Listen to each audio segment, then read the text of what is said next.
we should check on it. I don't know if I should be notified. Or if it was me because our code planning and zoning, that I was sick of planning and zoning. Right. I would be more curious as to the reasoning behind why the, by definition is not allowed here, but. Well, like I said, our ordinance states modular homes are not allowed. So the question really is, like I said, is that a modular home or not? Yeah, by definition, because I could argue the same argument for half of the trailers that are sitting over there on Stewart Road in those trailer parks, that they're modular homes and they shouldn't be here. Well, but so they are, so that is under a zoning use classification of mobile home, so they are allowed over there. But only in a mobile home district. Yeah, that's the caveat. Right.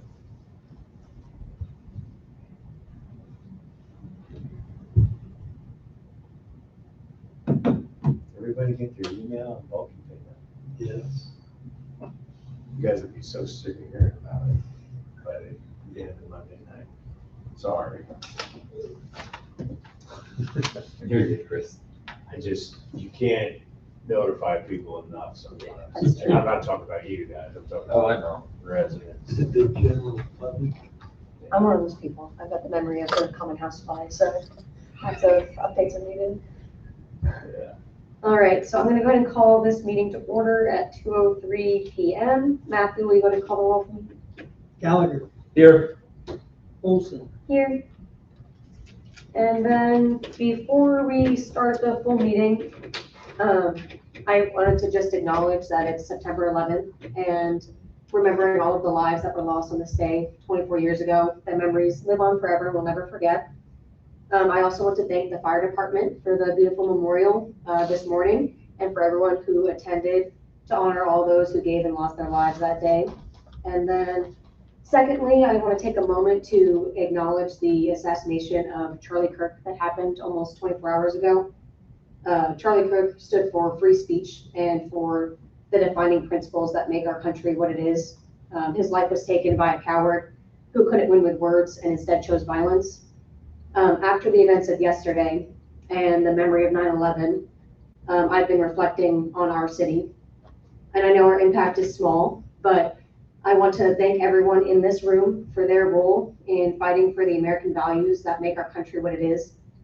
We have seen this board evolve into one that pushes for open discussion and debate in settling our issues through a legal process with words, honesty, and transparency. So I just want to thank everyone for their part in this process. It's a really sacred thing, and many people have lost their lives either defending it, championing it, protecting it. So I'm just going to ask for a quick moment of silence to recognize the people who have lost their lives.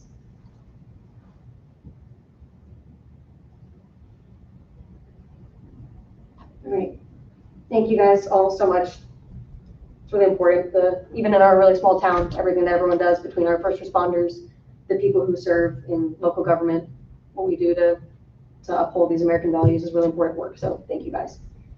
So we'll move on with the approval of the last meeting minutes. So I'll make a motion to approve the minutes from the August 28th meeting.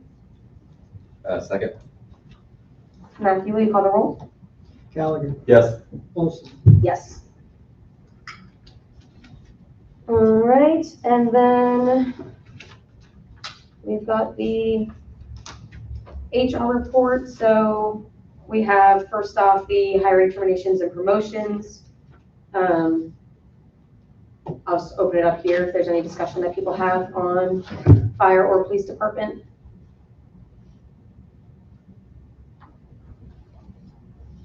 Okay. Go ahead. Hey, Jared.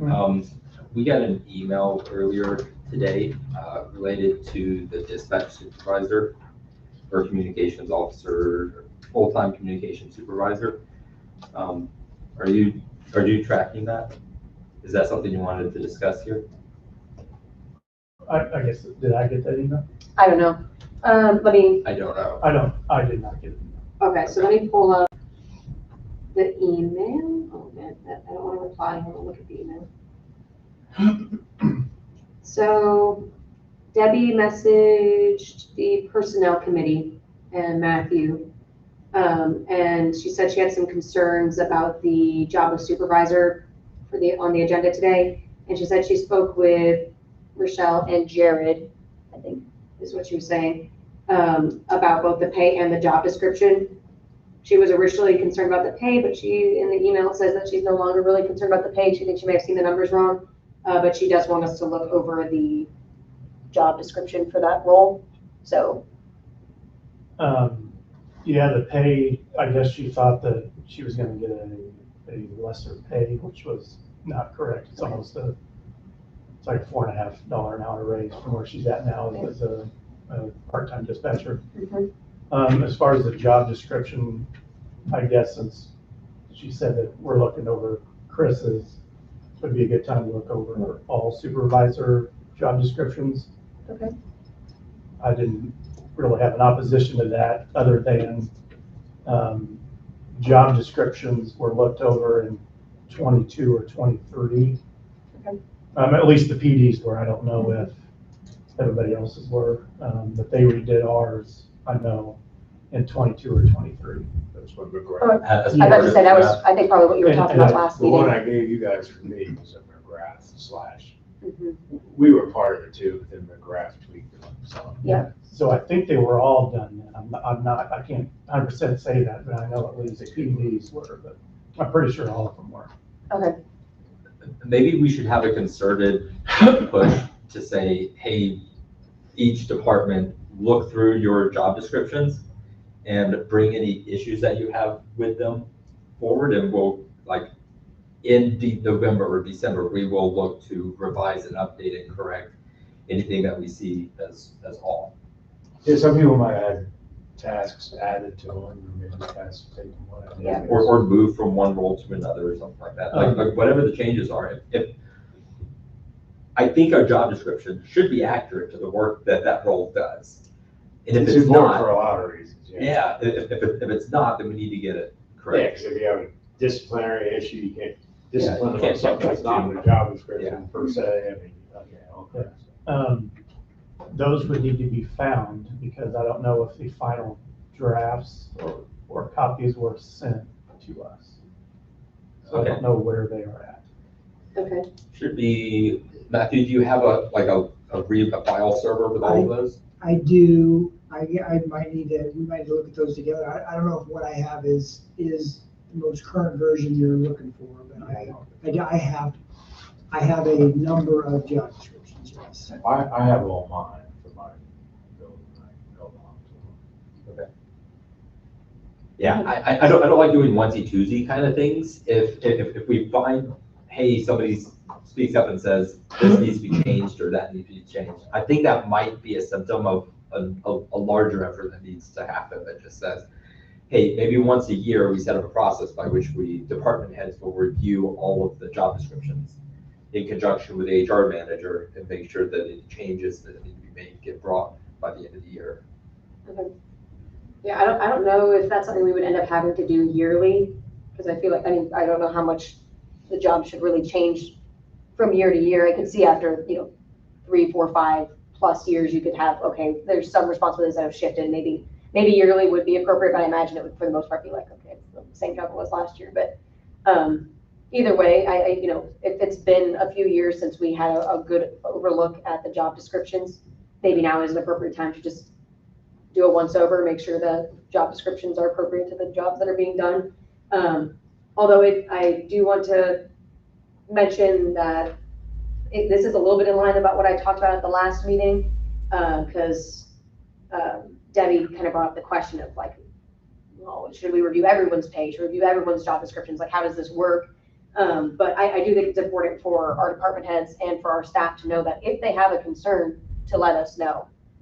Because in part, there's not really much that we can do if we don't know that there's something wrong with the job description, or they feel like their job description is not appropriate or accurate. So always make sure to let us know if, I would assume their first step would be to talk to their direct supervisor and then their supervisor bring it to the board, but if they rather, bring it up to personnel committee directly or whatever that might be, just to always have that open line of communication so we know. Because even right now, I'm like, I don't know what are the concerns with the job description, is there, what's like, and if I were to just look at it, I mean, I wouldn't know what the job description is of a communications officer. That's not my wheelhouse. So it's important that we have good communication between our staff on what their concerns are, so. And yeah, and definitely that they're complete. Mhm. I mean, obviously you can't put everything on there, like, Yeah. fill the staple. Yeah. You know what I mean? But Yeah. the For key the big points- rocks. Yeah. Yeah, key points you got. And again, I don't know what the concern is here, if she feels like there's, or again, I don't even know if this is more coming from Debbie, or I don't know, where it fully is coming from. Yeah, so, I mean, So you don't have any issues with including that on the personnel agenda for Monday? I do not, no. I guess that's all and With the Debbie- caveat, I would like to see what our current job description is for dispatch communication supervisor. Let's get you that information. Yeah. Because here's, I think, where this is headed. When we took on Claycomo Dispatch, it was agreed by the board to add an additional dispatcher because of the additional responsibility of Claycomo's, all their extra duties that Claycomo's gonna bring in. So it was agreed to add a spot.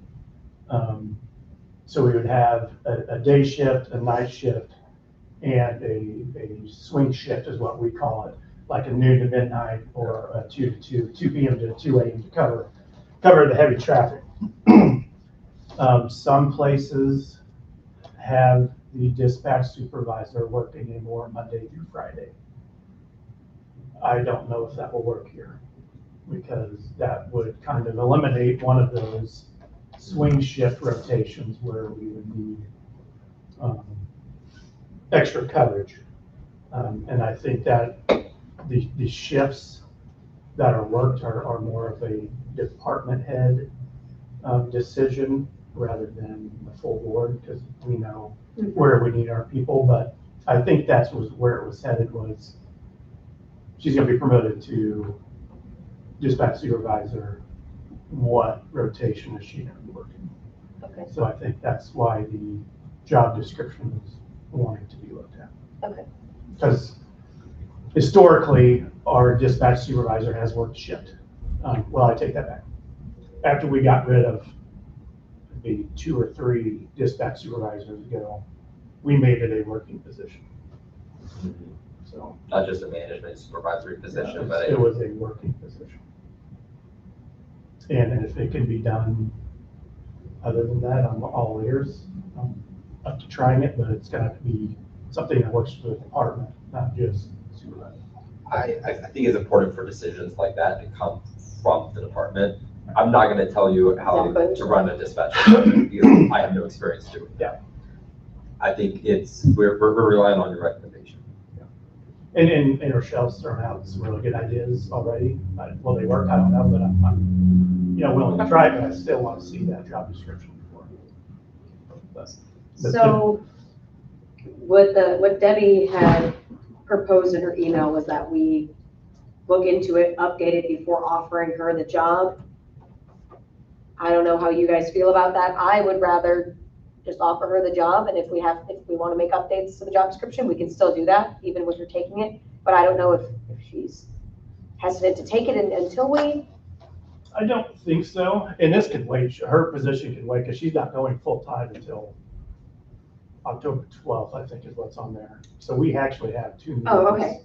that we can wait to put Okay, on so we the could, agenda. I guess we could wait on putting it off on the, so not adding it to this next Yeah. agenda. I just had it on here so we can get it over with. Okay. We're ready to go. And that can't happen because you mandatory 6 months. 30 days. So she retired from Northtown September 3rd, I think. Oh, gotcha. I was just curious. Yeah, so she got to wait 30 days from retirement. She can't work 30 days at another logger's agency for 30 days. Gotcha. So, Okay, so we'll just remove that one. We don't need to make a motion for that, do we? to remove it from I don't think so. I'm gonna note, consent agenda? I'm gonna note it here, and what, the personnel agenda that goes to the board will not. We'll just not include it, okay. And then we'll bring it up at the next personnel meeting and then hopefully have it on that next agenda for the board to approve as part of the consent agenda. Okay, so, Serenity, yes, are we going, this is a question for Jared. Are we having a penny ceremony on Monday, or is that gonna be another night? We're gonna do something different. Okay. Yeah. Okay, cool. okay. Something different, but nothing at this. Okay. To be clear. I was just seeing if we needed to go ahead and modify the agenda for the No. meeting or anything like that. Okay. No, okay. Okay, perfect. Are there any other questions or discussion on the hiring, terminations, or promotion section? Cool, all right. So then, next, we'll talk about the updated personnel manual. Or do we want to do the public works director pay first? Let's go ahead and hit that because it's on the agenda. It's on the, oh yeah, I just noticed that it was in this part of the topic. Okay, so we'll move to the public works director pay that we started the discussion about last personnel meeting. So Pat, do you want to take over here with the email that you had sent? Sure, I can kind of describe. So last meeting, we received a large spreadsheets. These are from MML. They're apparently, and if I get any details wrong, let me know. They talk, all the member cities have the opportunity to contribute salary information along with city metadata. So their population, their budget, their FTEs, what class of city they are, how many hours each role works, stuff like that. And then they provide information. They provide the minimum pay, the maximum pay, and then MML extrapolates that information into a calculated annual max and annual minimum along with hourly conversions for each one. So and these things are like, in some cases, 100, 200 cities long. So they are fairly extensive from all over the state of Missouri. Inside of there are cities that have budgets that are $100 million, $130 million, $240 million.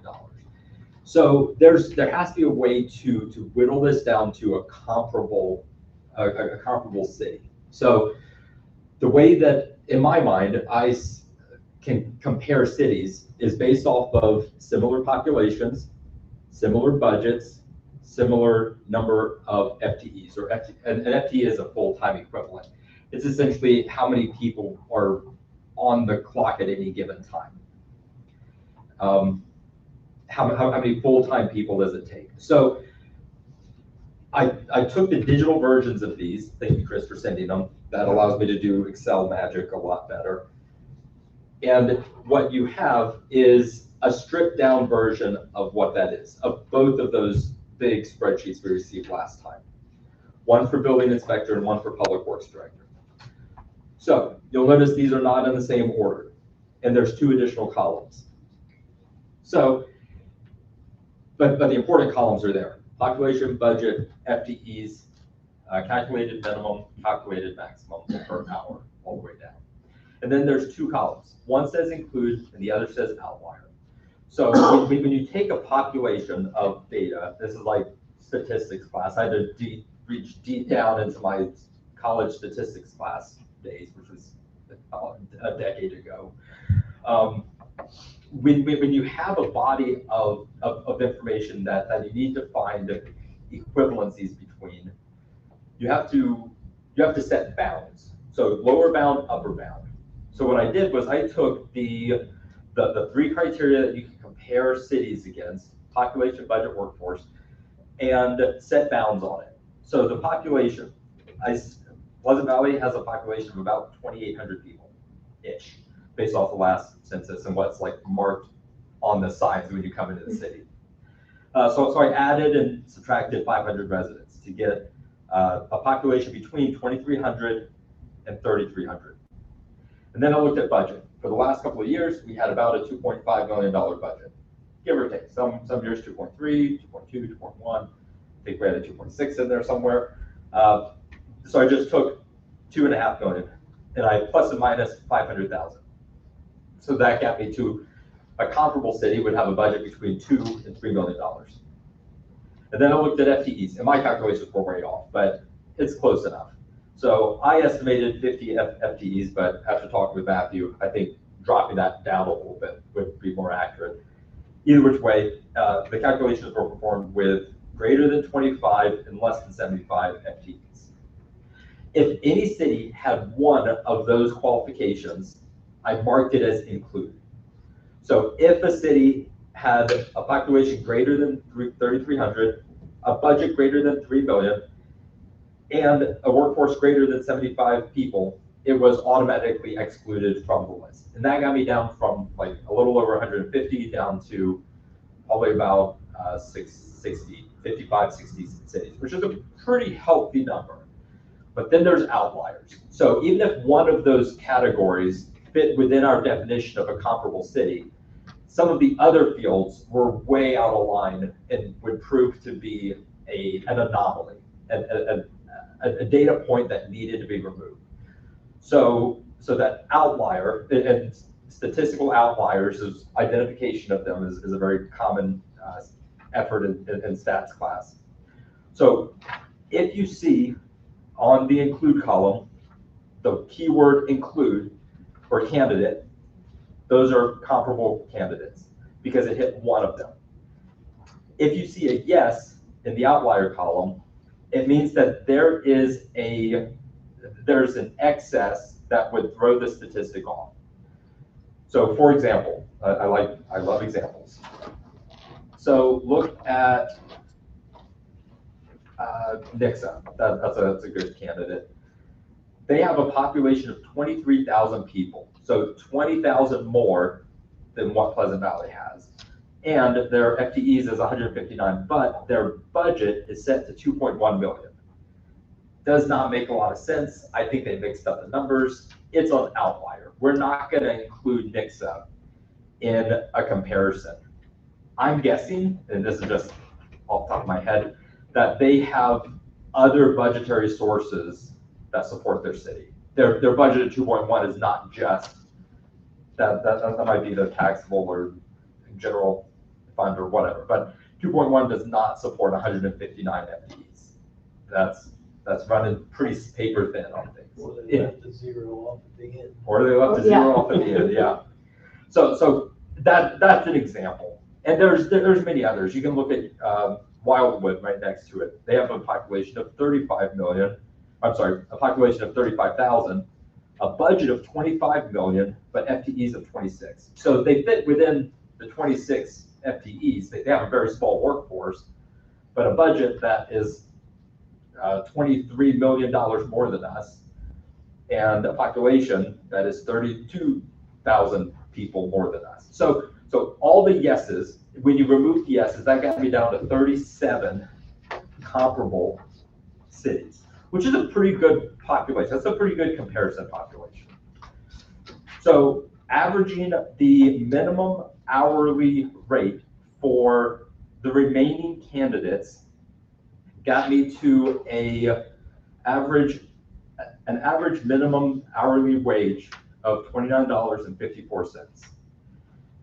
So, and then I did the same thing for building inspector. So there's a method to the madness. When we start looking at, do we pay our employees in a comparable manner to the industry and to cities our size, this data drives that. I didn't know this existed, so this is cool stuff. One of the things that I noticed on building inspector was that the population of cities that provided information is a lot smaller, and the number of inclusions is way slimmer. So I think I only found 18 reasonable comparisons for building inspector, and their average starting hourly rate was $24.27. So here's, and then I printed off, but I don't think I included our step plan. Crunch buckets. I've got it on my phone on the email. You've got it on your phone? Okay. So from this data is a recommendation. I think that as far as the data goes, the data reveals that we are very close to comparable cities in compensation. Does that mean that it doesn't need to be looked at? No. I think that there are some ways that we can address it, and I wish to speak to you on that during the budget, the budgeting thing. Some of the ideas that I have are certification monthly compensations. So if a person has a particular relevant certification, that could correspond to a dollar amount per month. We'd have to come up with what that is, what's reasonable, and the training required in order to get it, its relevance to the city, stuff like that. But I know that other cities have done similar things. So for example, if you have to have a commercial building inspector's license, if a public works director doesn't have that, then they can get trained to do it. It's a expense for the city if we don't have one, and we have to call in a commercial building inspector every time we need a commercial inspection done. So there's a financial motivation to the city to have an employee have that certification. If you do, it would be an encouragement and incentive for somebody who doesn't to have it, and for somebody who has it to use it in support of the city. So like a monthly additional certification payment that says, hey, you have it, you've maintained it, you take your CEUs, and you use that service in support of the city. That corresponds to made up numbers, $100 per month extra. And then we break down all the other certifications that are beneficial to the city, relevant, and save the city money by not contracting third parties to perform those services. And then that's both, and it's a financial incentive for the employee and a financial benefit to the city. Does that make sense? Yeah.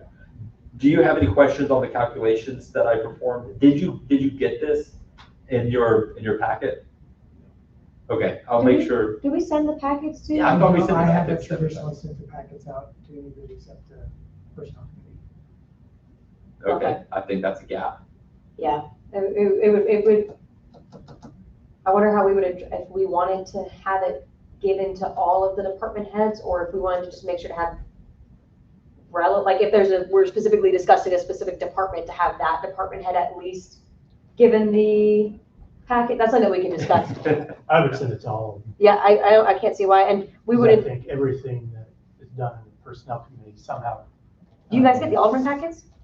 Yeah. Okay, so then, yeah, I can't see why you wouldn't get the I'm personnel sorry, committee Chris. packets. I thought you got the packet. We've never got If that's a motion, like, I move that. Yeah, that I don't send know if we would need to make a packets to motion all for that, or if we could just have them included in the,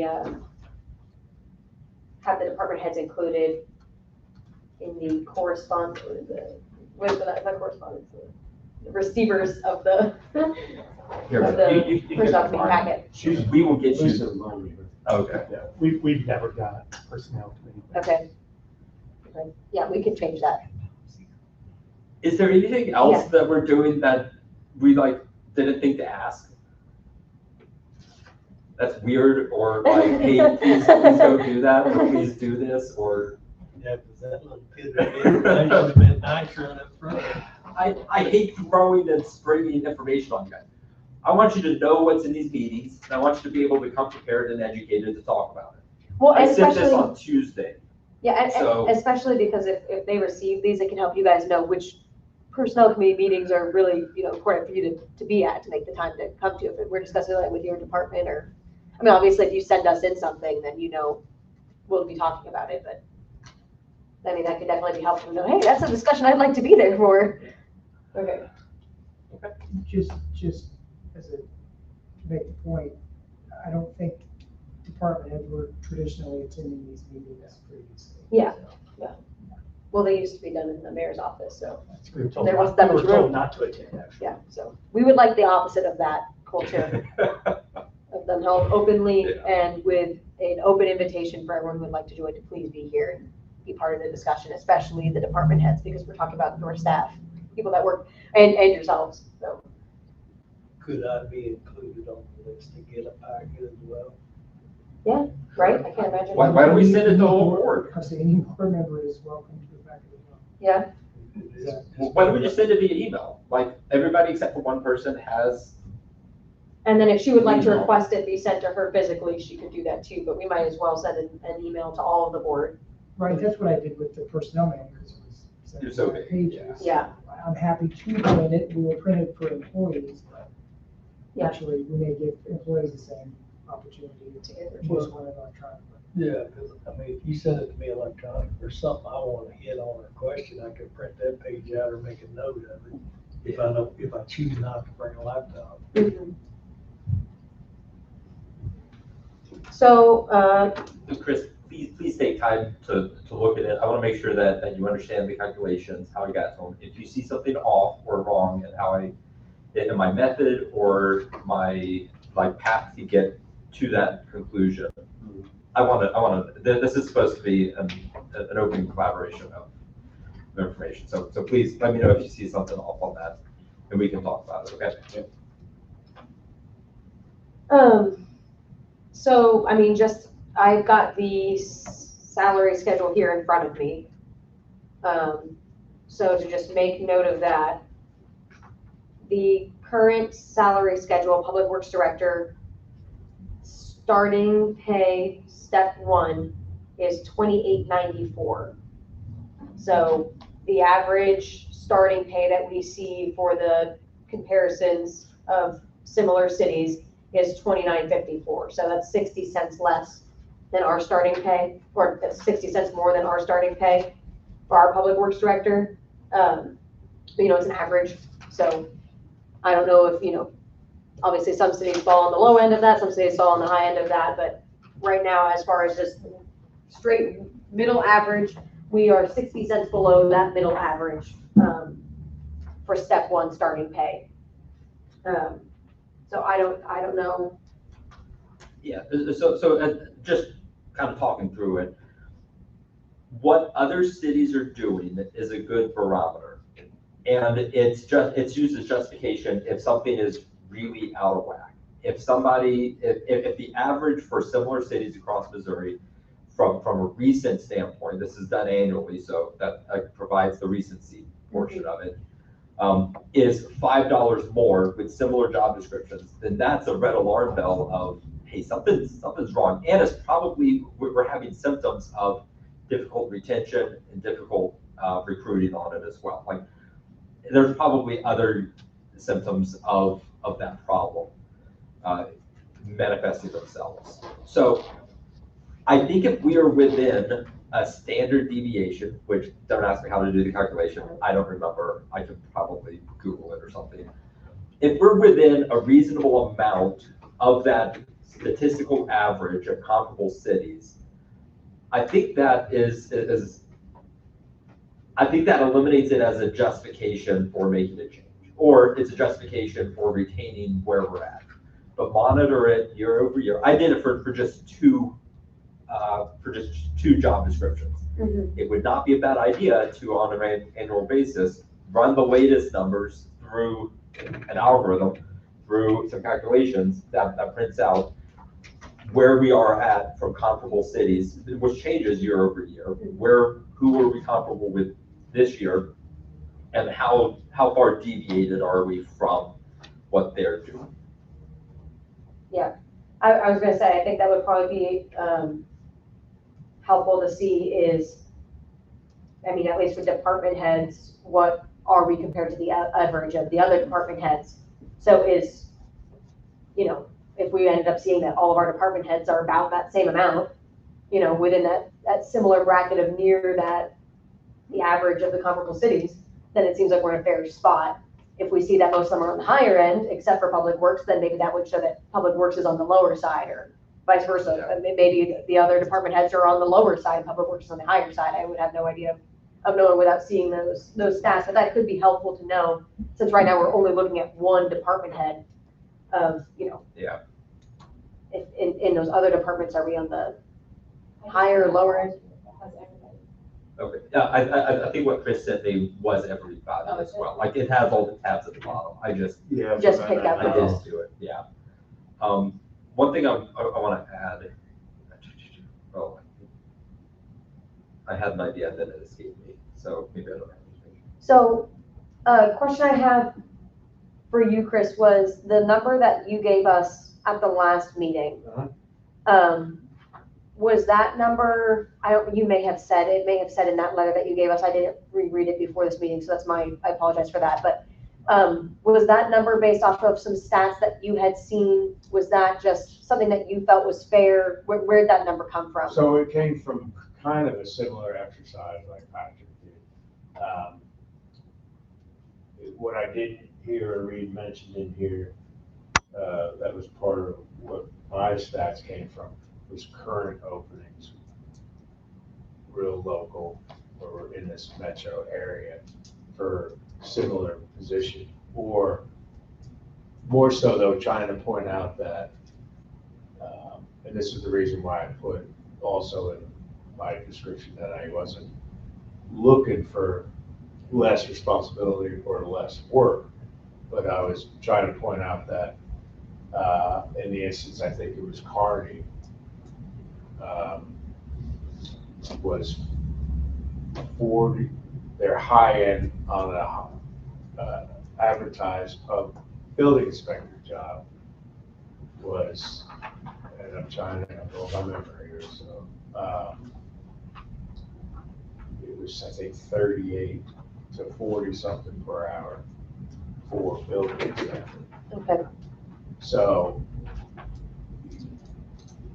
and I'm not trying to say I'm leaving or I'm looking. I like working here, but it was trying to represent the fact that I could go to Kearney and just be the building inspector and not do all the other. And was that one that was based off of was that based off of this data? No. Or was that just a job opening that you saw? That was a job opening Okay. that was posted as of the 18th of August, I think. Okay. So I found the Kearney one in the data, building inspector, Kearney, just to point out, they have a budget of $30 million. But their minimum hourly, let me just make sure I'm on the right line. I love these things without lines on them. On both the chart. So their hourly minimum published in NNL is $29.29 per hour, and their maximum is $44.56. And that may be, I don't know if that is building inspector 1 or building. Or if they inspector were had an opening for a building inspector, 2. Yeah, step 4. the one they something like actually had that, the yeah. opening for was building inspector 1, which I believe is the higher of the two. And then some cities have building official, which would be the higher one still. They didn't have an opening for that. They had that position. Yeah. And So this is- basically with that, we're looking at that wouldn't be their entry level step 1 hiring at. It would be for somebody with years of experience who would be basically jumping in their step plan, would be hired on at that higher rate, which then makes sense why that would not in And line with that was average. even one that stated must be able to achieve building inspector's certification status within, I think it said 12 months. Yeah, and maybe they already have an established team that it would be a supervisor role or something. I'm just spitballing as to why they're starting out at the midpoint of that rather than the entry or the calculated. So do you remember which step you're on right now for our step plan? 1, 2, 3. Might be 7 or 8. I think we have 8 total or 9. I think it's 8. So 8 would be the last step, be the maximum. So I think it's 2 below So that. that would be, I guess, step 6, which is $31.95. Does that sound right?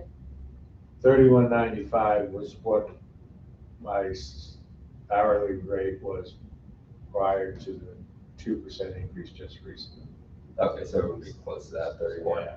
So $31.95 would have been I don't know if your chart shows The step 30. after that is 3259. 3259 is where I'm at currently, so Okay. whatever step that is. That is step 7 of 8. Okay. So there's one step above that step, which would be 3324 is the next step up from step, and that's the last step up for the Public Works Director. And then did I overhear one time that once you hit that last step, that you're done?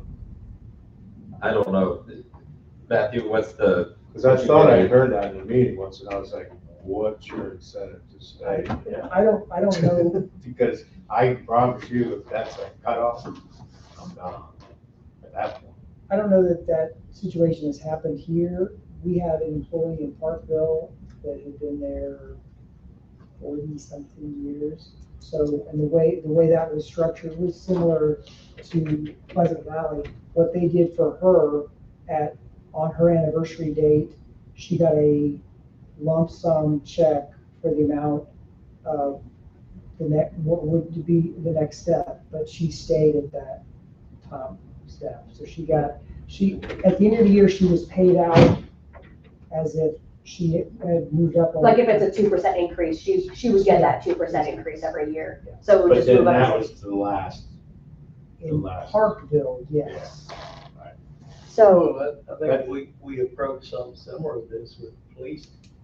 I was just gonna ask, are you- Department a year or so ago when they changed because comparable wages around the police officer was higher than ours, so we removed a couple of levels and added that back on the top. So as cost of living continues to go up, I would foresee something very similar to that, like every 5 Well, or just- 6 years, maybe we need to add a step and remove the bottom one. well, just out of curiosity, I mean, do you know how it works right now? I mean, do you have anyone in that position who's at a max step? What we did, well, before Audrey got her supervisor position, we had a supervisor that was here. And I think, what was it? We had 10 steps on the old pay scale, I I think. think so. They bumped it out to 14.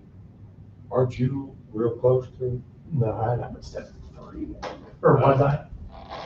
Well, so For your you've been here position. longer than me, so they would have had to have adjusted. you. Yeah, but I kept getting promoted. It's because of so the I go back to promotions. Step 1. Yeah. Yeah. So if you go from one position, then you jump up to the next, then you go back to that first step. So then, But it's not a higher. exactly, yours doesn't have any other promotions. It's just the Public Works Director. I mean, he's in the same place now, I would assume, right?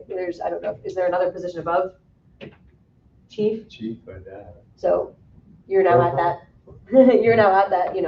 kind of final. So that's what they Grade. did years ago, was that we had a 10-step plan and they bumped it out to 14 for everything. So, because I agree, I mean, I think it's silly to be like, It's silly to be like, You're- no, you have 8 months of ladder, you're capped. and then you're That's capped, yeah. I mean, you'll still get COLAs with everybody else, but that's your last step. You will not see a step 9. Yeah. I think that's a little. Yeah, that's kind of harsh. I mean, that's kind of like, thanks for being here as long as you've been and doing a good job, but guess what? Yeah. Was that talked about in the McGrath study? I wasn't here for the grant study, so. I don't recall. I don't saying remember anything that about being that. any kind of thing. Let's do some research because I both like the idea of having a calculation of 2%, like we have 2% differences. What's your 2%? Let's pay it out at the beginning. Which then in theory is just kind of like a unlimited step Yeah. plan. So you just keep moving up one step, as long as you work here is the way that functions. So it's just like, we may only have 8 just for the sake of putting it on a spreadsheet, you don't put on 50 steps or something, but you just calculate it's a 2% increase every year would be, it's just infinite steps. Which As long as the revenue continues to grow. I mean, let's do some research. Can we continue Well, to raises- follow on it? Raises have always been hinged on how the city's doing financially. Right. There was times where they would say, we don't know if anybody's gonna get, let alone a 2% increase. There may not be any percentage of increase next year if things don't improve. I mean, mean, that's, That absolutely happened my previous time on the board. yeah. Before Quick Trip, before anything, when the city had basically non-existent commercial businesses in here to generate tax revenue. So, I mean, as far as this discussion goes though,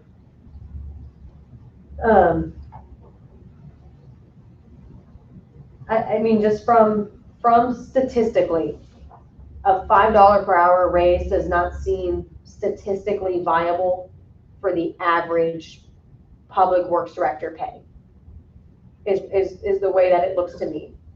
I know that we had some discussion at the last meeting about your personal experience, how long you've been at the city compared to just the average, pay of what a public works director should get paid.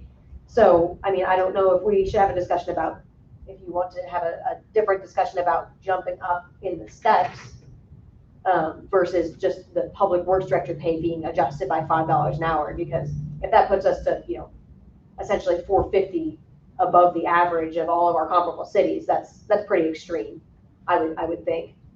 I think let's talk about the CERT incentives as well. Like, I think Yeah. that's a component that I think is important.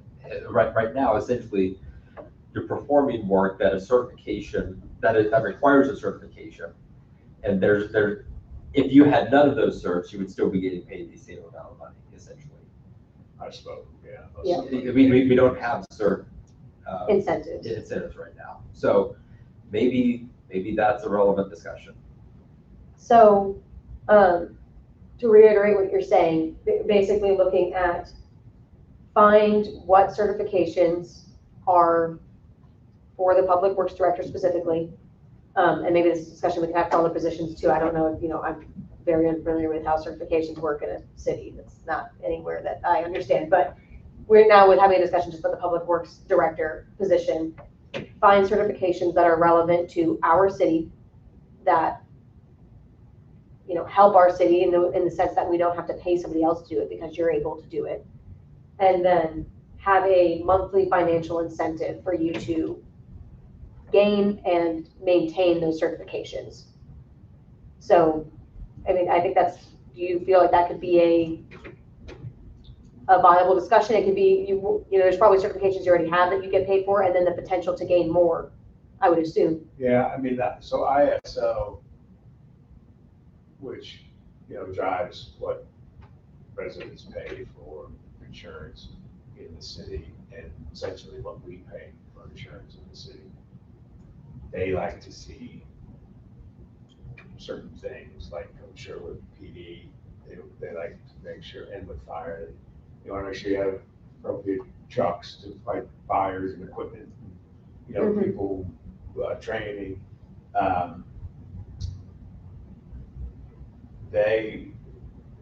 When I first started working here, there was nobody, and I'm not saying this for like a cause for a raise, I'm just saying it because I feel like it's relevant. They did not have anybody that was certified ever to do building inspection. Mhm. They were on 1994 building codes, and this was in 2011, which was like, wow, we talk about riding the inspection on a dinosaur. Then with discussions with the ISO auditor, who's a master building official, I asked his opinion, what should a city like this do? And he's one of the things they ask you for is, like you asked for, number of permits. There are a number of inspections, and how many of those were residential, how many were commercial. Mhm. And our commercial numbers were extremely low, as you saw, Mhm. because a lot of our commercial, as you know, is in the business part, Mhm. and they don't do a lot of additions, remodels, renovations. So Yeah. there's been some back there. We did have empty properties, and we still have 3 of them left, or 4, that can be built on commercially. Obviously, the biggest one being the old R&L problem.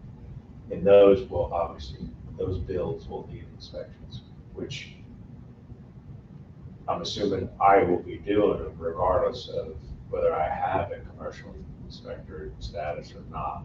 I think the goal would or should be to gain that status before, certainly before this gets built over here, which is doable. It's just, we have to put it into the budget. Coming up. Get the certification. Yeah, Do you know how much they like generally cost those? it depends on how you do it. So my recommendation during budget talks was going to be that the city go to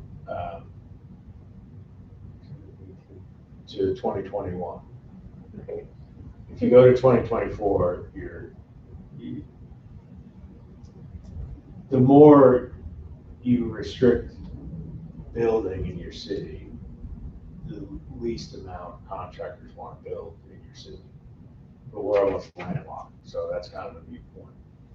But in terms of having a safer city, a city with higher real estate values, better insurance costs, you're better off being on a newer code. Gladstone is still on 2012. Liberty just went from 2018 to 2021. One other larger city near us, maybe Riverside, I think is still on 2012. So they're kind of scattered, but some of them are older too. Ours would be considered older. So anyway, long story short, I have a goal to get the commercial certification.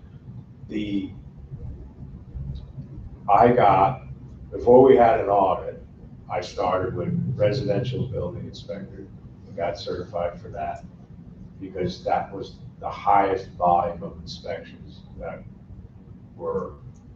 needed to be done. Then I got residential. They offered you to be able to get plumbing inspector and mechanical inspector at the same expense, same week of training. I did that in San Antonio. So that actually was a flight, a rental car, a hotel, a test cost, class cost. And I passed both of those. So mine are residential building inspector, residential mechanical, residential plumbing. I get a fair amount of mechanical inspections, mostly on new HV and air conditioner installs. Get a fair amount of plumbing. Again, as you know from that report unit, the lower number is the commercial. The ISO auditor, when I asked him, what do you recommend based on what you're seeing with permit and types of permit volume that I should have here? And he said, your board or your job description should require you to have a residential building inspector certification and a commercial building inspector certification, and that's all. So I can either let the plumbing and mechanical one expire. I mean, I'd rather not. I'd rather maintain it because it's a lot of work and studying and stress to take the test and all that. But I feel like the city needs to have me certified as commercial buildings. Do we know just any like rough estimates of if you did have that mechanical and plumbing certification, what then we would have to spend as a city to have somebody else do those inspections? Way more than anyone. Well, And it wouldn't even be so bad that you're paying a whole bunch more money. But our ordinances and the job descriptions state that I'm okay to go do an electrical inspection, even though I don't have a commercial or residential electrical inspector degree. I forget exactly how it's worded in our ordinance, but it states that if you're the designated building inspector, you do all those inspections. And if Can it's you something, find that and send it? Because that sounds yeah, Weird. It sounds not illegal. great. It sounds illegal to tell you to do an inspection that you're not on paper qualified for, you're not certified for. That's what the certification is. It's a independent third party that says, I've trained you, I've taught you, you know That's what what's good, ICC you know is, what's yeah. bad. And I'm staking my reputation on you doing your job right. Like that's what that certification says. yeah. If our ordinance says, oh, you don't need that, you can go do them, I think that's. It doesn't say it problematic. like it's, you know, how the legal jargon, Yeah. or in this case, maybe not legal at all jargon, but it's written in its typical hokey way that those things are kind of written. So, I think it's something for us to discuss. Maybe as a crew, maybe as a board, whatever. The certifications that allow us to properly and legally perform inspections of residences, mechanical systems, and commercial structures, I think is really important. And having a financial incentive to do that, a lot of businesses will, a lot of government work will say, if you have this cert, you'll get paid, $50 more per month or whatever. I can understand it if you're hiring somebody, this is money you're gonna make because you currently have those.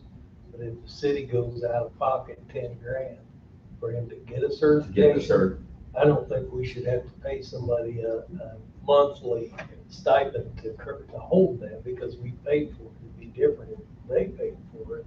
And then we stipend them for the use of it. So the question is basically, I think we need to look at both things. One, how much it costs to get that certification, and then two, what that monthly incentive would be if we offered it. And then three, if we don't have somebody who's certified to do it, what would it cost us to pay someone else to do it? Because I have no idea, but let's say it costs 10 grand to get that certification. I would assume one time, not like yearly or something. I think there are updates to those certifications you gotta do every couple of years. You gotta do a research. But I assume it's not that same full upfront cost. CEUs updates. can range from, I mean, there's some that you have to go to that are out of town that involves a hotel stay or a 2 or 3 day Mhm. deal, and then the symposium or whatever you want to call it is $300 to $500. There's some that, there's a quantity of them that you could do for free on ICC's website, Mhm. but they limit how many you can do for free. Sure. Because obviously they want to make money off of you. So you do have to factor in the cost of gaining those Upkeep and- ICC hours. A lot of them, you sit in a 6-hour conference and you get 0.2 CEUs, Yeah. you know? So, but either As way, I far think as- that's the question is, what is the upfront and then yearly cost associated with him having the certification? Versus what is our yearly cost of having somebody else do those inspections because he's not certified to do them? And if we find that it is more affordable as a city to have a third party come do those inspections and that saves us money, then we could look at just lowering the responsibilities that Chris has. Saying we don't want that to be an in-house thing that we do. We want a third party to come in and do it because it's more affordable that way than to pay our own person to do it. But it could end up being the opposite. We're paying a third party, costs us more. It makes more sense to give Chris an incentive to do it. Because if all we're saying is, well, we'll pay for you to go get the certification, I mean, at the end of the day, that's not money he wouldn't have spent anyway. So, I mean, that's not exactly like a reward for him to get that certification just because we're paying for the process. And as far as funding, I can absolutely understand the coming at it from, the additional cost to the city. What's our current permit fee? Like, we don't charge for inspections. What's our permit fee So you're, today? Like if you find, if a resident says, hey, I'm doing a new construction, or I'm doing a modification that requires an inspection. But do we have a fee, $10? well, no, so it's on a scale. It's evaluation? It's based on the valuation of the job. If, Essentially, the permit fee is supposed to cover the cost of the inspector's time. That's basically how was established back before I Can we started. get like a cost of, like a revenue from these permits? Because I know we have a line item in the budget that says permits, but, There's a, I don't know if it's still tracked, but it used to be tracked, and I could ask for it periodically, because there was an alderwoman back in the day that used to ask for those numbers periodically. Yeah. No public works department is a revenue source, Sure. like a police department in any city. But I think personally, knowing what I know about other cities and what their permit fees are, ours are pretty low. I don't want to disincentivize people from coming forward and saying, I need a permit. And if you make it too expensive, then you're gonna incentivize people hiding the work that they do.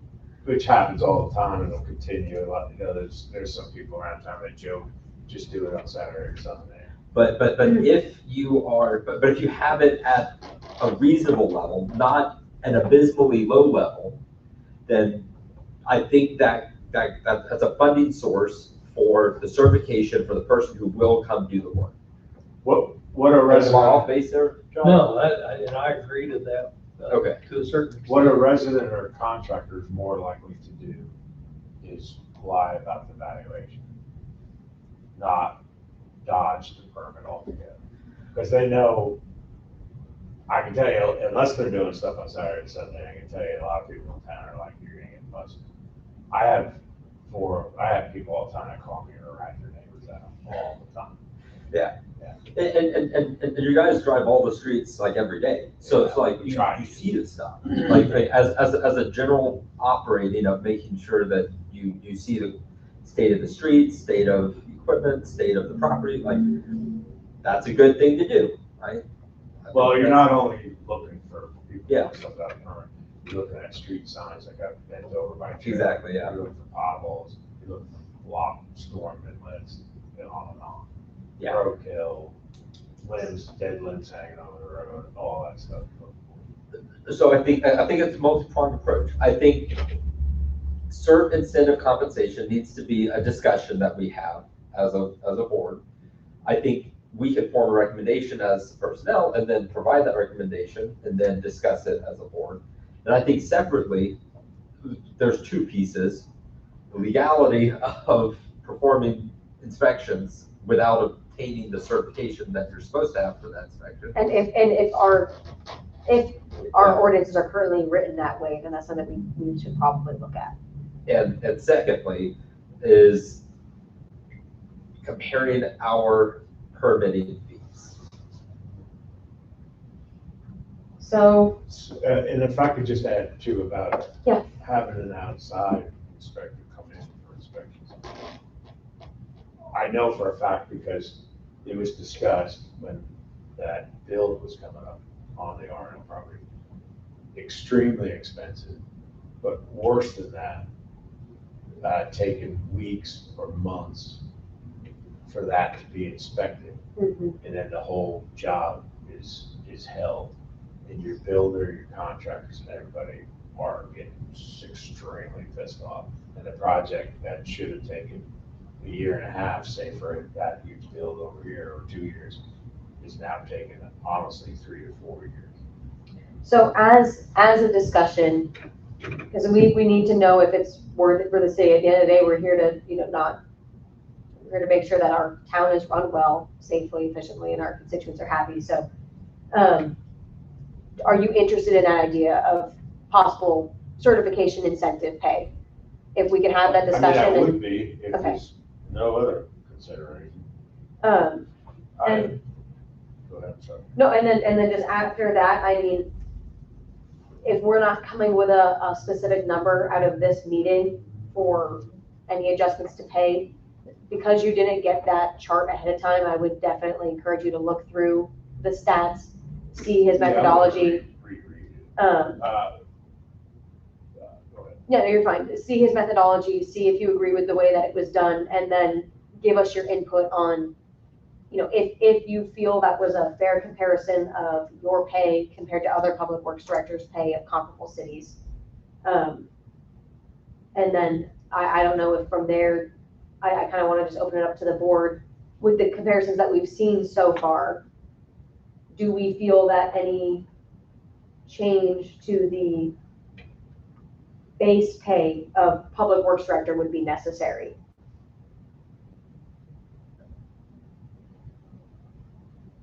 Because right now, I mean, at 60 cents less as the average, I mean, I don't know if we want to just make it match the average, if comparing something by 60 cents makes sense. I don't know if it makes more sense to, I'm saying the word sense too many times, to see what the difference is of our other department heads in the average. I don't know if that's something that you are willing to run, Pat. I could do.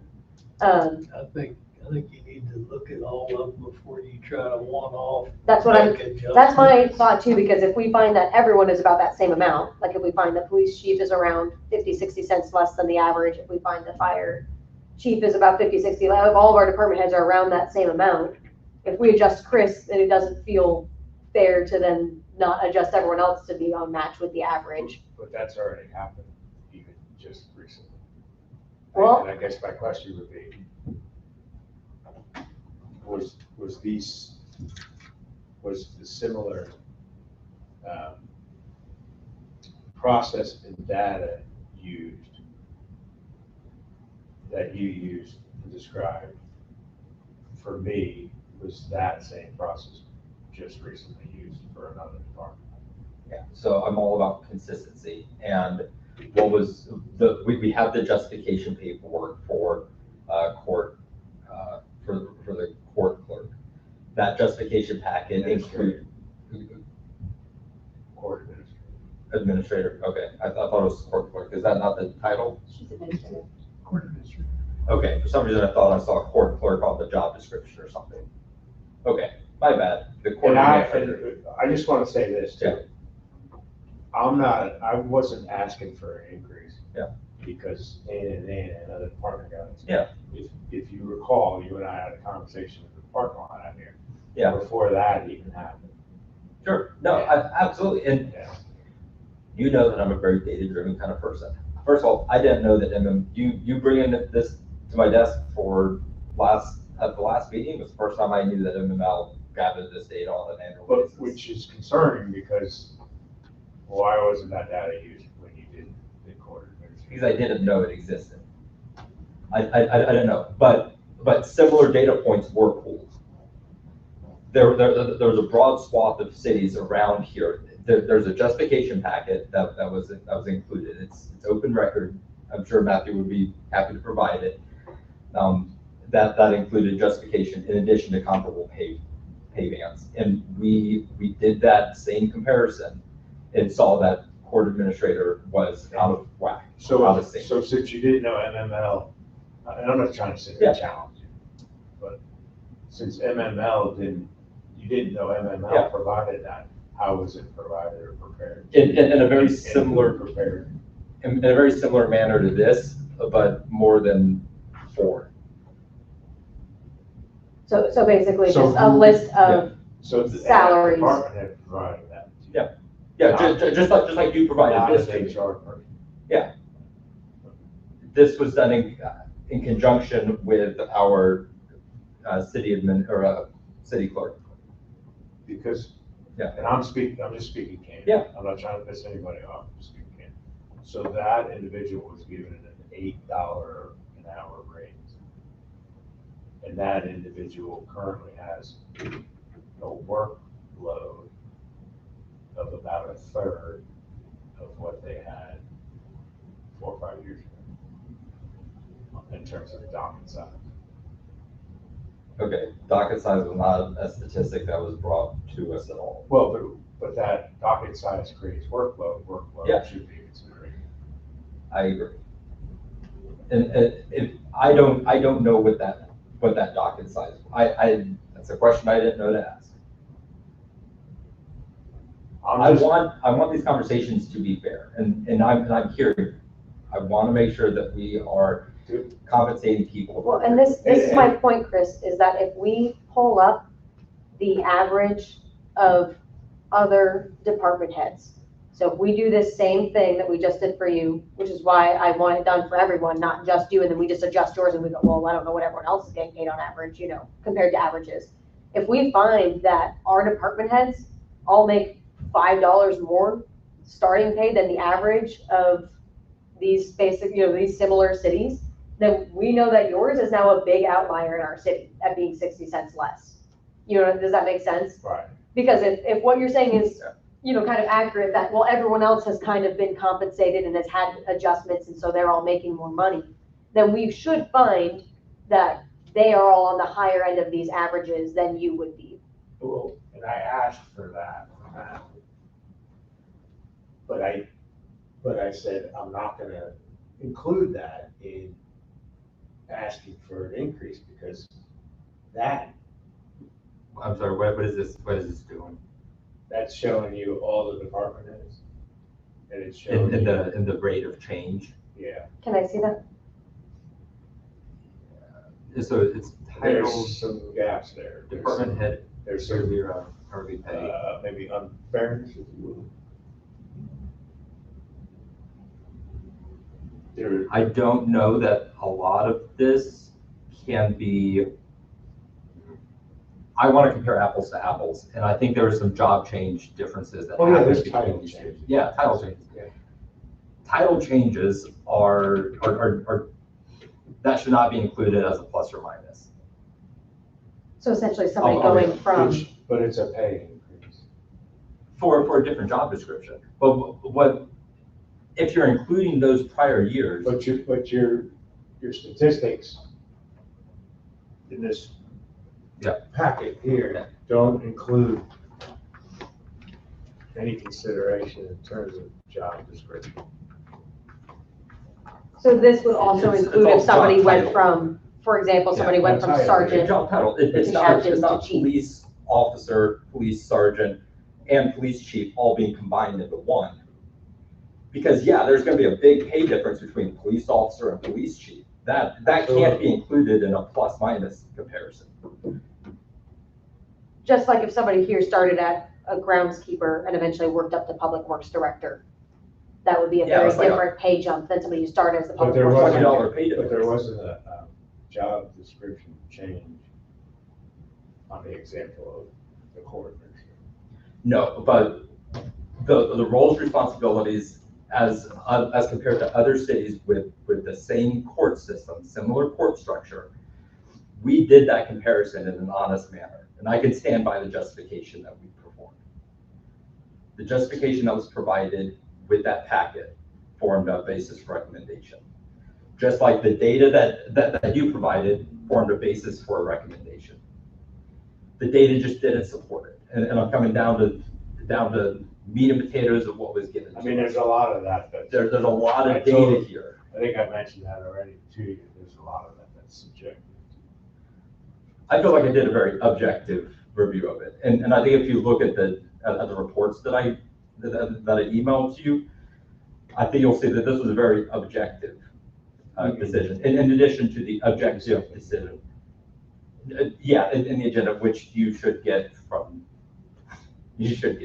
So we're getting that corrected. All department heads need to get the agenda. That's why I wish we were having this discussion with you, having seen that analysis that was done, and having time to digest it and have an educated conversation about it. So with, obviously you Did did, you get your phone back? no, I still have it. I don't get it right. With you not having the time to look it over, obviously that's not, it's similar to when we got the information at the last meeting. It's like it's so much information to try and absorb in, a couple of minutes while having a conversation. But is there any data points that you feel from your quick overlook, and you can always update us, that were missed, that we should have looked at differently? I mean, you mentioned the job offerings, job openings, comparable job openings. That's something that we did not look at outside of what you provided us. So, I mean, that would be something that we also look at. But outside of that, is there something else that you feel like we need to be looking at cities with bigger budgets? We need to be looking at cities with Well, I don't think, populations? I think the city should be comparable budgets. I agree with that. Okay. I don't know that there's anything else else I could provide, I don't think it would matter. So with looking at it statistically, right now you make that average of, not you, because it's the starting pay, you know, so we're looking at their starting pay versus our starting pay, so, but we couldn't necessarily look at the step increase without that being in effect for the entire city, because everyone gets that standard, Right. you know, percentage step increase. So if other cities are providing a larger step increase, that'd be an entirely different discussion that we could have. If we find that most people have a 3% step increase and we only have 2, then maybe that's a different discussion we would need to have, but that wouldn't be specific to your department or your role. Right. But I mean, I would love it if you wanted to look at this and at the next personnel meeting had any other justification for why a larger raise would be warranted as far as, you know, making you comparable to other public works director positions. Yeah, I'll read through this. Yeah, And and I'm not trying to speed. of course, yeah, and because we had the same thing at the last meeting with the last data, like it is not fair to have somebody look over data in a couple seconds and say, now give an opinion on it, and that doesn't make sense. Well, it doesn't have the charts in here either. It Or I should. guess it does, maybe not by letter. Okay, yeah, I was like, our packets did, so to make sure that yours does. I didn't have access to a big. A super giant paper. So that's why I had to get rid of some of the columns. No, that's cool. I appreciate you considering it. I spent time making sure that we had an objective basis to look at the data. I wasn't gunning for a particular outcome. I looked at the data honestly. And I want to, as Serenity mentioned, take an honest look at all of the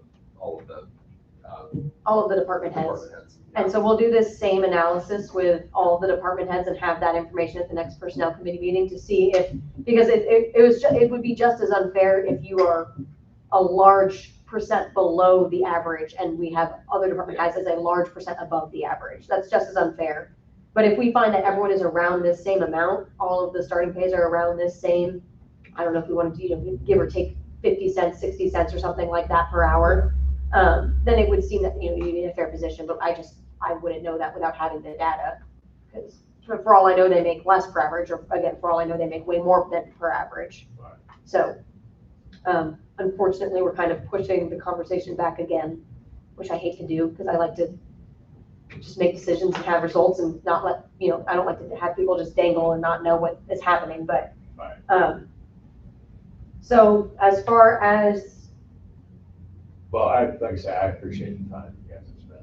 as far as what our tangible action items are from this discussion, we're gonna look at this average minimum wage for all the department heads, so that we have a good baseline of what you're making compared to other department heads and their comparable positions. And then we're also going to just start that discussion and look at having a pay incentive for inspections as potentially a way to help mitigate, you know, if you have more workload, there's some incentive for you to work more and, you know, have further qualifications and further certifications. That's gonna be a big discussion because again, that's something that I don't actually have any knowledge of. So it's gonna be a discussion with you, with Matthew, probably with Reen, about what certifications you have, which ones you'd like to get, what the benefit is for the city of you having those versus not having them, what it costs the city if you don't have them, and then potentially coming up with a monthly incentive if the board feels it's a good idea to do so. And then, was there anything else? Or were those are 2 action items? Those are the action items for the personnel committee. On On this topic, we set up boundaries on what the personnel committee is authorized to discuss. We had it brought to our attention that there might be some statute changes as it relates to certifications, performing Okay, inspections. that can be brought to the whole board. And cost per inspection, but cost per inspection could probably be rolled into just like that's the financing piece of the cert incentive pay. So, but the other piece of certification. So is that something that we're asking Matthew to do? Yeah, can we have it as like a new business item on the regular board agenda? For Monday? Yeah. I'm sorry, what's? This is why I did the same thing when I was up here and Chris mentioned that there was something within our ordinances that mentioned that basically he would still be responsible for doing electrical inspections and other inspections, even if he doesn't have the certification. So if we can find where that is and find that specific language, so that the board can then address if that is correct, if we're doing that legally, and if that is the way that it's phrased, do we need to change it or not? And just have that discussion as a board, because that wouldn't really involve personnel, so. I could probably try to help you find that. Yeah, so if you two could kind of work together to get that information to the board on Monday. Yeah, if you do that, I'll find it for you. Okay. Because again, if we have things that are in our ordinances that are not good, that are making you do things that are not fair to make you do, and, you know, or if there is some confusion about if we are supposed to be doing them or not supposed to be doing them, I just want to make sure that's cleared up and we're doing it legally and correctly and that our ordinances reflect that. So, but that will go before the regular board since that's not a personnel item. Okay. Yeah. So that second piece, not just the certification or doing inspections without certifications. The other piece is how comparable are our permitting fees to Okay. other municipalities? And are we abysmally low? And Okay. is there a better way to do it, like a different rate? So just an overlook at Commercial permitting fees versus and, residential, Okay. new build versus add-on, like, I don't know how you want to go, I don't know if you want like Liberty's cost, or if you consider that too big of a city. that's a big city. I mean, with a lot of. They're all, I can tell you, they're all over the place, because I look at them all the time. yeah, But you could Google any city. Yeah. And go to permitting, licensing and permitting. And it'll tell you right there what code they operate under, what their permit fees are. A lot of them, almost all of them used to, what's it called, evaluation scale. Some of them are flat, you know, $250 per. So MML does statistics for salaries. Do they also do statistics for permitting? Maybe MML would be a good resource to. I can try it on that. and we don't need a sample size of probably that many No. cities. I mean, if we can find 5 local cities that are, you know, near us, that are kind of similar sizes, and we get their permits, and we see that they're all way higher, then that's enough for us to, okay, we at least gotta raise it a little bit. I can tell you Clay Como doesn't do any inspections in the county, that's there. Okay. So I wouldn't bother reaching out to that unless you.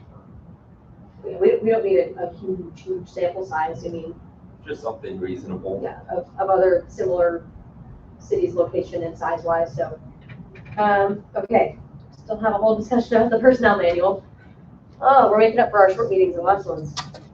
Yeah, sorry. No, you were Prolonged. okay. We had a good discussion. So next topic is the personnel manual, which was emailed because it is big. Is there discussion? Matthew, do you have anything you'd like to go ahead and just start, bring up? Is there anything you want to say? Lisa, you did all the comparisons. I did, yeah. Yeah. The main thing was the very beginning, the first couple pages, did mention the mayor being the old mayor and personnel committee president was different. So I went in and made those changes, so I would need to get those signatures on that page. Okay, I just cleaned it up. And pretty much kept all the wording the same. that sounds great to me. I trust you. And I know when I passed through the office once, I'm like, hey, do we have a list of changes that were made? They highlighted everything because I changed the font. No. Oh, Yes. You can't tell it to ignore the font? I think so. I think there's a little, I think you could talk about the scope of change. If the letter's the same, regardless of the font, then mark it the same. I think there's a sensitivity level you can have to it. Okay, that's something I didn't know about, so we'll have to look at that, but I did do the comparison thing and it highlighted the whole thing. I'm like, okay, that's great. Yes. So are there any questions or discussion about the updated personnel manual? Was it just surface level stuff? Like, okay. Right, we were hesitant to call it an update or revision, that's not really what it was, it really explained. Okay. correcting names. Typos, names, Yes. Just making it inconsistent look clear. But spacing. no new additions, no new sentences besides like We the. haven't had mayor, any changes in personnel. The introduction was changed, Okay, like how you welcomes employees. Everything else was pretty much copy paste. Okay. And was that welcome written by the new mayor or? No. No, okay.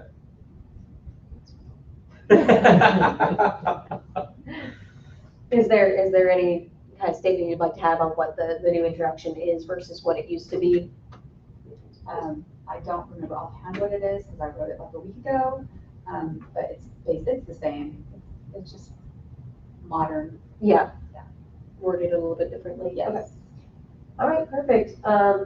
And then while we're discussing the personnel manual, there's been some discussion about making the Christmas dinner an employee benefit and having that something be provided by the city. So that's something that employees could have yearly, as something that the city likes to provide them as a thank you for being with us and as a bit of an employee appreciation thing. So would that go into the personnel manual? Where would that go if it's like a benefits? I think we have a list of benefits page on I a can handbook. do it. I think it would be just a matter of adding it on their employee, Yeah, annual there's a spot employee that had appreciation dinner. all the benefits listed. I could Was just that- add it right in there. Yeah, so I don't know if that's something that would, I guess, need board approval to do. Yeah, I mean. It would be, yes. because it would be an added expense, so we would just tag that on as part of the budget and make it a recurring annual expense that we do as a way to appreciate our employees and something that you guys can acknowledge that you guys have as a benefit if you work for the city. And we did talk during our first budget meetings. We are including it as a line item in the upcoming 26 budget. Okay, so I guess, you can just make it, we could just make it as part of the personnel committee as a recommendation that from the personnel committee that we make the Christmas dinner an employee benefit that gets added to the personnel manual. Just add that as a bullet point. Yeah, that is one point, okay. And then is there any questions or discussion on that? Are people okay with that? People happy with that? The little things, you know? In hopes that it can't be taken away in by future governing bodies. I mean, It's at a the end of the day, benefit. if every alderman group can always choose to change whatever they want, but rather than it being something where we have to have a random discussion, like, are we gonna do this year? Who's gonna pay for it? Is it provided by the city? And it just being something that, you know, it kind of is arbitrary and just happens at the last minute, it would be a scheduled, normal, recurring expense unless the board changes its mind in the future. That takes it away. So can I read you a paragraph? Yeah. This is 505020B. States where each or any code requires a supplemental provision, or there is not a provision to allow administration, organization, enforcement, permits, fees, and inspection.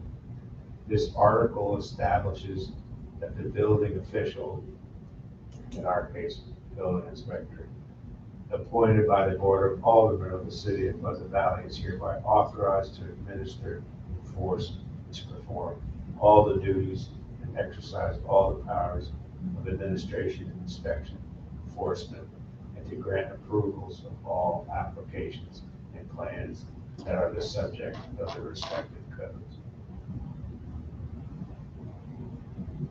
That's a lot of words. Yeah. It's very confusing. I feel like that needs to be passed by somebody who is a lawyer. Yeah, exactly. Sounds like a good legal review kind of question. But You said 505. yeah, it's 505.020B. And that's under organization, fees, enforcement, permits, and inspection.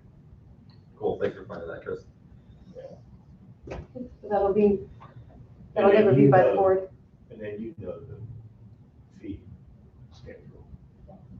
Okay. Probably more than you want to know.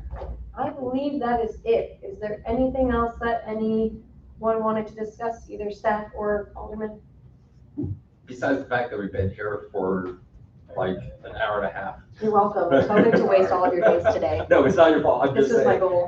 Woo! You got meetings you need to be in. My boss is looking for me, yes. My boss doesn't care when I go, so it's neat. Is that it? All right, I make a motion to adjourn. Second. Let's get out of here. Gallagher, Yes. Olson. Yes.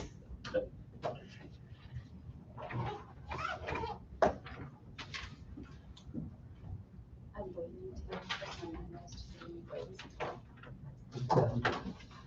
And I'm gonna print out, and I'm not everybody else can approve, I'll just email a copy to all of you. That's a market. Semantic interrupt, they realized that it's in clinical, so they removed that. Sorry. So It's when in we the go middle of calls. to this source ID, and Everything we talked about